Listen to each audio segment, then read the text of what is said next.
तो ये सीधी तस्वीरें जैसलमेर से आपको दिखा रहे हैं, जहां पर पाकिस्तानी ड्रोन्स और मिसाइल्स का मलबा मिला है।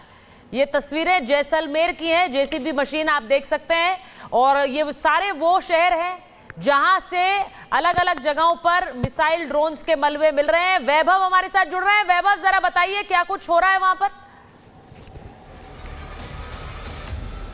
बिल्कुल सुचारिता, हम इस वक्त जैसलमेर में उसी लोकेशन पर मौजूद हैं और अगर आप सीधा देखेंगे तो यहां पर वो मिसाइल का टुकड़ा जो है वो बरामद किया गया है। अब यहां पर सबसे पहले ये जांचा गया है कि वो एक्टिव कंडीशन में है या फिर नहीं। यहां पर कुछ संभावनाएं उसके एक्टिव कंडीशन में होने की थी और यही वजह है कि यहां पर अब सेना के जवानों ने, जो आपको बोरियां नजर आ रही होंगी, उनमें मिट्टी भरी है और इस पूरे मिसाइल के टुकड़े के पास जो है वो अब इन बोरियों को लगाया गया है। सबसे पहले जेसीबी के जरिए गड्ढा खोदा गया, क्योंकि अगर उसको स्ट्रेस के साथ खींचा जाता है ऐसी कंडीशन में एक्टिव होगा और अगर ब्लास्ट होता है तो डेंसिटी उसकी बहुत कम की जा सके। यही वजह है कि अब यहां पर मिट्टी की ये बोरियां जो हैं वो इस गड्ढे के आसपास पूरी तरह से लगा दी गई हैं। सिविल डिफेंस के लोग मौजूद हैं, यहां पर सेना की क्यूआरटी आपको नजर आ रही होगी, राजस्थान पुलिस के यहां पर तमाम जवान जो हैं वो मुस्तैद हैं। इस पूरे इलाके को कॉर्डन ऑफ कर दिया गया है। यहां आसपास किसी भी तरह से लोगों को खड़े होने पर पूरी तरह से मनाया है, क्योंकि ये विस्फोटक एक्टिव भी हो सकता है। ऐसे में यहां पर विस्फोट होने की संभावना भी है और इसकी डेंसिटी जो है इसका भी अनुमान बहुत क्लियर नहीं लगाया जा सकता है। और यही वजह है सुचारिता कि इस पूरी लोकेशन को अब खाली करवा दिया गया है और अब आगे जिस रनिंग प्रोसेस की हम बात कर रहे हैं उस प्रोसेस पर अब सेना के जवान जो है वो काम करते हुए नजर आ रहे हैं।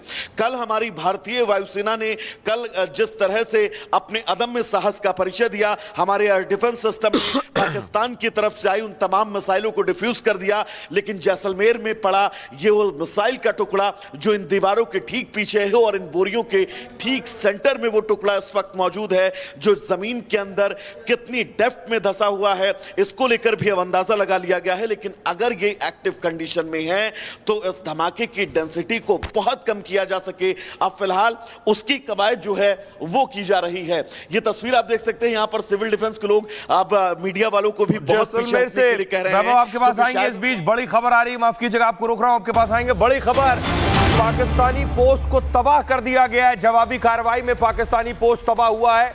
जैसा हम आपको बता रहे हैं कि पाकिस्तान लगातार बॉर्डर पर फायरिंग कर रहा है और जवाबी कार्रवाई भारत ने की। और ये तस्वीर देखिए जरा, पाकिस्तानी पोस्ट को उड़ा दिया गया है। ये जो तस्वीर आप देख रहे हैं, पाकिस्तान की तरफ से लगातार गोलीबारी हो रही है, बम गोलों का इस्तेमाल हो रहा है। भारत भी मुंह तोड़ जवाब दे रहा है और इसीलिए ये जो आप तस्वीर देख रहे हैं, पाकिस्तानी चौकी को ध्वस्त कर दिया गया है। और ऊपर जो बिल्कुल वक्त में बता रहा था सोहेल, जो आप कह रहे हैं कि 5:44 का वक्त है, तारीख है 9 मई यानी आज की तारीख, और आज सुबह ये कार्रवाई की है। यानी भारतीय सेना लगातार एक्शन में है और कार्रवाई की जा रही है। सोहेल, ये तस्वीर हम आपको दिखा रहे हैं, पाकिस्तान सेना पर जहां से फायरिंग कर रहा है वहीं पर भारत अब टारगेट कर रहा है। उसी जगह पर निशाना लगाकर सीधे पाकिस्तानी सेना जहां से गोलियां बरसा रही है उस पोस्ट को ही तबाह कर दे रहा है। यानी अब ना पोस्ट रहेगा ना गोली चलेगी।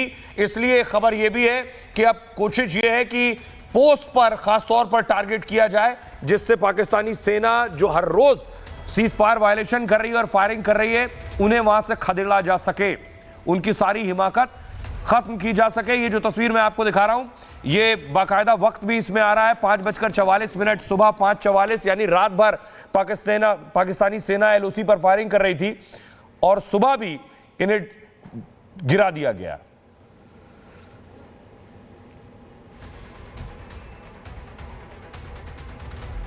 तो ये तस्वीर आप देख रहे हैं और मैं चाहूंगा इस तस्वीर से ये बताना, क्योंकि भारत की तरफ से जो कार्रवाई की जा रही है, अगर पाकिस्तान कोई भी गलती कर रहा है तो उसका जवाब दिया जा रहा है।